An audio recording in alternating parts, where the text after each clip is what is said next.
주말 사이 나온 국내 뉴스 하나씩 꼼꼼하게 팩트체크해보는 시간입니다. LNS홀딩스 김선용 대표와 함께 해봅니다. 어서 오세요. 반갑습니다. 국내 뉴스 화면을 통해 만나보시죠.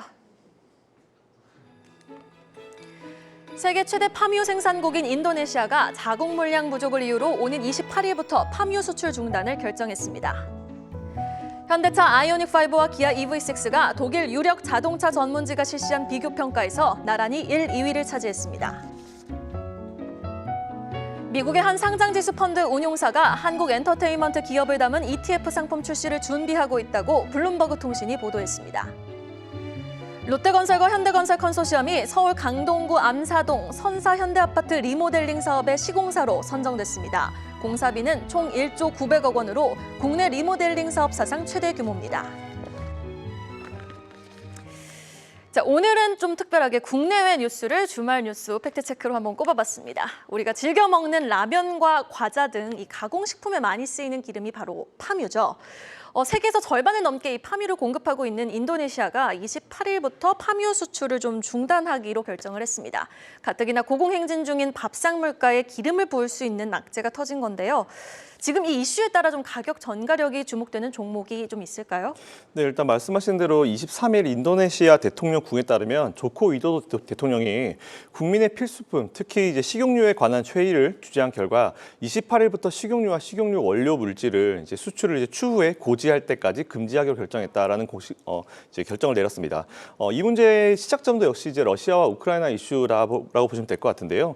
이들은 해바라 이슈 수출 1, 2위 국가들인데 이제 러시아, 우크라이나가 전쟁을 지속하면서 팜유를 비롯한 식물성 기름의 국제 가격이 치솟기 때문에 생산업자들이 수출에 좀 더 집중을 하게 되죠. 외쪽에 팔게 되면 더 많이 돈을 벌기 때문에 그렇게 하게 되면서 인도네시아 내에 이제 팜유 가격이 거의 2배 가까이 급등을 하게 되면서 민심이 들끓은 결과다라고 좀 보시면 될 것 같습니다. 여기에 일단 포인트를 좀 잡아보실 분이 있을 것 같은데요. 최근에 보면은 세계 최대 이슬람 국가인 인도네시아 같은 경우는 4월 1일부터 이제 라마단 기간입니다. 한 달 동안 일출과 일몰 사이에는 금식을 하죠. 그리고 이제 일몰 사이에 각 집에서 보통 식사를 하게 되는데 이 기간 동안에 이제 식용유에 대한 사용이 이 기간 동안만큼 평소보다 더 크게 늘어나게 됩니다.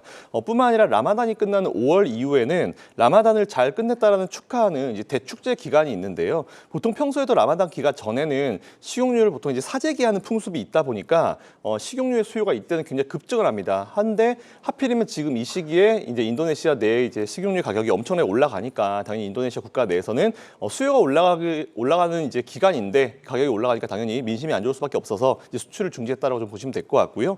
당연히 이제 가격이 2배가 올라가니까 정부 입장에서 어쩔 수 없을 것 같습니다. 일단 관심 종목으로는요, JC케미칼 그리고 이제 LX 인터내셔널 그리고 포스코 인터내셔널이 있는데 본 기업 같은 경우는 이제 팜유에 투자를 합니다. 근데 수출보다는 인도네시아 내수에 있기 때문에 이 부분 한번 체크해 보시면 좋을 것 같고요. 또는 오히려 이제 매수로 관심을 가지셔야 될 종목은 두 가지. 첫 번째 CJ 제일제당인데요. 국내 우리나라 내에서 식용유 지류 쪽에 국내 시장 점유율 1위 기업이다라고 좀 보시면 될 것 같습니다. 그리고 두 번째로는 삼성물산인데요. 수마트라 섬의 리아주에 있는 약 한 24,000헥타르에 달하는 팜 농장을 인수해서 연간 한 10만 톤을 판매하고 있습니다. 본 기업 또한 관심 가져보시면 좋을 것 같다라는 의견 드리겠습니다. 요즘은 진짜 마트 가서 10만 원 들고 가서 사서 살 게 별거 없거든요. 무서워요. 알겠습니다. 자, 세계 올해의 차 또 이제 뉴스 한번 살펴볼 텐데요. 세계 올해의 차, 유럽 올해의 차를 각각 차지한 아이오닉5와 기아 EV6가 독일 유력 자동차 전문지가 실시한 비교 평가에서 테슬라를 제쳤습니다. 나란히 1, 2위를 차지한 건데 현대차는 오늘 또 바로 실적 발표를 앞두고 있습니다. 지난주도 전차 군단의 흐름이 좋았거든요. 전략 좀 재정비가 필요해 보입니다. 네, 말씀하신 대로 세계 3대 올해의 차 시상식에서 이제 유럽의 올해차와 세계 올해차 등 2관왕을 차지한 그 아이오닉5와 EV6가 독일의 유력 자동차 전문지죠. 이제 여기서 실산 평가에서 나란히 1, 2위를 차지했다라는 그런 소식이 들려오고 있습니다. 아우토모토 운트 슈포트라는 그 전문지가 있는데요. 여기서 이제 나란히 1, 2위를 차지했는데 아이오닉5 그리고 EV6 그리고 테슬라의 모델 Y 그리고 포드의 머스탱 마하 E 요까지 네 가지 이제 자동차들을 비교하고 평가했는데 일단 여기서 나오는 아이오닉5 같은 경우는 바디 그리고 안전성 그리고 컴포트 등 네 가지 항목에서 이제 1위를 차지하면서 종합 1위를 차지했다라는 그런 소식이 들리고요. 일단 여기까지 여기까지는 좋습니다. 근데 전기차 하면 우리가 이제 보조금을 생각하지 않을 수가 없을 것 같은데 제가 찾아보니까 올해 환경부의 전기차 보급 목표가 10만 대입니다. 그중에 화물차가 한 2만 5천 대 되고요. 일반 승용차 기준은 한 7만 5천 대 정도 되는데 문제는 국내 아이오닉5와 EV6의 사전 계약 물량 그리고 뭐 테슬라 모델 Y, 모델 3 그리고 이제 물량 합하면은 7만 5천 대는 넘어갈 거다라는 그런 예측이 좀 나오고 있습니다. 물론 중복 계약도 있긴 있겠지만 연말에 뭐 벤츠나 아우디, 뭐 폭스바겐 아니면 제네시스 같은 기업들이 전기차를 쏟아낼 예정인데 그렇게 되면 이제 정말 본인이 자기 자신이 스스로 이제 전기차를 살 때쯤 되면은 보조금을 포기할 수밖에 없는 그런 상황이 발생할 수 있을 것 같습니다. 그리고 추경을 말 잘못하게 되면은 뭐 현대기아차 밀어주기에 대한 얘기도 나올 수 있기 때문에 이 부분 상당히 좀 주의해야 할 부분인 것 같고요. 일단 여기서부터는 우리 소비자들이 이제 결정을 해야 됩니다. 인도 시점을 내년으로 미뤄서 보조금을 받느냐 아니면 보조금을 포기하고 받느냐 이 두 가지 이슈가 있을 것 같은데 이 부분 한번 체크해 보시면서 이제 전기차에 대한 투자를 이어가시면 좋을 것 같고요. 일단은 매수 가능 종목으로는 첫 번째로 이제 기아차 준비 한번 해봤습니다. 일단 러시아 우크라이나 이슈에도 각종 이슈가 있었는데도 불구하고 1분기 실적이 선방을 했고요. 그리고 2분기가 좀 기대가 되는 상황이고 하반기에는 반도체 쇼티지가 좀 나아질 수 있을 거다라는 기대감이 있기 때문에 본 기업 관심 가져보시면 좋을 것 같고요. 현대위아는 관망 좀 하겠습니다. 왜냐하면 이거는 관심을 좀 넣어두고 보시는 게 좋을 것 같고요. 고부가 같이 사륜구동 부품 등으로 이제 1분기 호실적을 나왔는데 잘 아시는 대로 러시아에 이제 엔진 공장이 있습니다. 근데 이걸 언제 재가동할 수 있을지 없을지에 대한 부분이 있기 때문에 일단 현대위아 같은 경우는 이제 관심 종목에 넣으시고 좀 더 지켜보시면 좋을 것 같다는 말씀드리고요. 마지막 매수 종목은 SL 소개해드리겠습니다. 자동차 램프나 샤시 등 자동차 부품 생산 기업이다라고 보시면 될 것 같고요. 애플과 현대차와 함께 자율차를 검토하고 있다라는 부분 포인트 잡으셔서 투자를 이어가시면 좋을 것 같습니다. 네, 전차 군단 뉴스 짚어봤고요. 이어서 엔터주 뉴스입니다. 한국 엔터 기업을 담은 K-팝 ETF가 이제 미국 증시 상장을 예고를 했습니다. 근데 거리두기 전면 해제와 시기와 맞물리면서 엔터주들은 현재 차익 실현 매물이 좀 강하게 출회되고 있는데요. 해당 뉴스로 좀 주가 반등 다시금 기대해 볼 수 있을까요? 네, 일단 언젠가 나올 거다라고 생각은 했었는데 한국 엔터테인먼트 주식을 추종하는 ETF가 곧 나올 것이다라는 블룸버그 통신의 보도가 나왔습니다. 저도 이제 기사를 살펴봤는데요. 미국의 ETF 운용사죠. 익스체인지 트레이드 컨셉이라는 ETC라 불리는 이제 운용사가 있는데 여기서 최근에 SEC 쪽에다가 K-팝 ETF 출시 관련 서류를 제출했다라는 그런 소식이 들려왔습니다. 이 서류를 확인해 보니까 우리나라의 음악, 영화 그리고 드라마 등 기타 어떤 엔터테인먼트 기업을 선별해서 이 기업들의 주가를 추종한다라고 표기가 되어 있고요. 미국의 증시거래 티커, 우리가 우리나라 보통 보면 이제 그 종목 번호라고 얘기하는데 티커는 KPOP, K-팝으로 이제 결정됐다라는 그런 소식이 좀 들려오고 있습니다. SEC가 만약 퍼미션이 나오게 되면은 이제 산하 60개 이상의 ETF가 여기에 합류할 것이다라는 그런 소식이 좀 들려오고 있고요.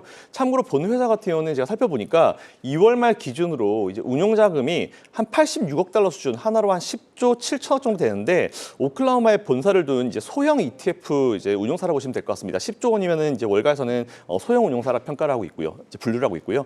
이 소식 때문에 블룸버그 ETF 분석가로 유명한 헨리 짐이라는 분이 있는데 이분이 성장하는 K-팝이라는 타당한 투자 요인에도 불구하고 이 상품의 상업적인 매력을 측정하기에는 아직까지 성공에 대한 부분은 이제 미지수다라는 이런 평가를 했습니다. 하지만 K-팝의 인기는 실감할 수 있을 부분이 충분하다 이 정도까지 멘트를 했고요. 그래서 이제 ETF를 출시를 한다 하더라도 과연 여기로 투자자들이 많이 몰릴지에 대한 부분은 정말 오픈을 해봐야 알 수 있을 것 같습니다. 너무 뭐 기대감만 가지고 올라가기 좀 부담스러우니까 이 부분 좀 체크해 보시는 게 좋을 것 같고요. 현재 가장 중요한 것은 이제 SEC 퍼미션, 이제 허가 여부인데요. 무난하게 통과될 것으로 일단 예상은 하고 있습니다. 특별히 문제가 없기 때문에 무난히 통과될 수 있을 거라 보고 있고, 요거는 이제 미국과 유럽에서 거래되는 이제 ETF 중에 K-팝을 추종하는 거의 첫 번째 ETF가 될 것이다라는 그런 소식이 좀 들려오고 있습니다.